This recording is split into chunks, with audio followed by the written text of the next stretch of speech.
7ನೇ ತಾರೀಕು ಹಸಿ ಕರಗ, 8ನೇ ತಾರೀಕು ಚಂಡಿ ನೃತ್ಯ, 9ನೇ ತಾರೀಕು ಕರಗ ಮಹೋತ್ಸವ, ಹೂವಿನ ಕರಗ, 10ನೇ ತಾರೀಕು ಮತ್ತು ಒನಕೆ ಕರಗ.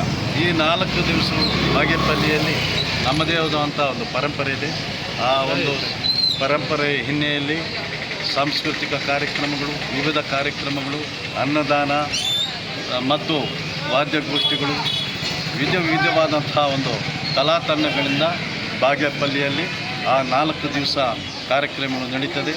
ಈ ಬಾಗೇಪಲ್ಲಿ ಗ್ರಾಮ ದೇವತೆಯ ಕರಗ ಸಮಿತಿ ವತಿಯಿಂದ ಈ ಕಾರ್ಯಕ್ರಮವನ್ನು ಹಮ್ಮಿಕೊಳ್ಳಲಾಗಿದೆ.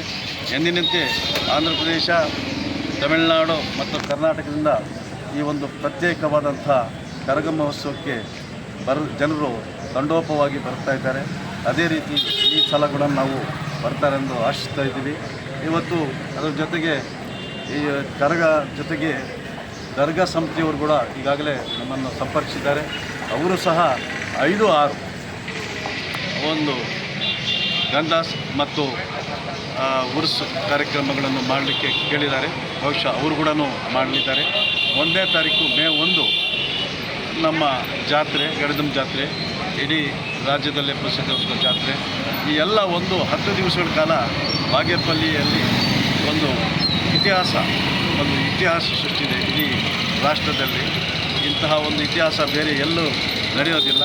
ಇದು ನಮ್ಮ ಸಂಸ್ಕೃತಿ ನೆಲೆಯಲ್ಲಿ ಬಾಗೇಪಲ್ಲಿ ಒಂದು ಸಂಸ್ಕೃತಿ ಜನರು ಸೌಹಾರ್ದತೆಯಿಂದ ಎಲ್ಲ ಜನರು, ಎಲ್ಲ ಧರ್ಮದವರು ಭಾಗವಹಿಸಿ ಈ ಒಂದು ಕಾರ್ಯಕ್ರಮವನ್ನು ಯಶಸ್ವಿ, ಶ್ರದ್ಧೆ ಮತ್ತು ಭಕ್ತಿಯಿಂದ ಈ ಒಂದು ಕರಗ ಮಹೋತ್ಸವ ಆಚರಿಸ್ತಾ ಇದ್ದಾರೆ.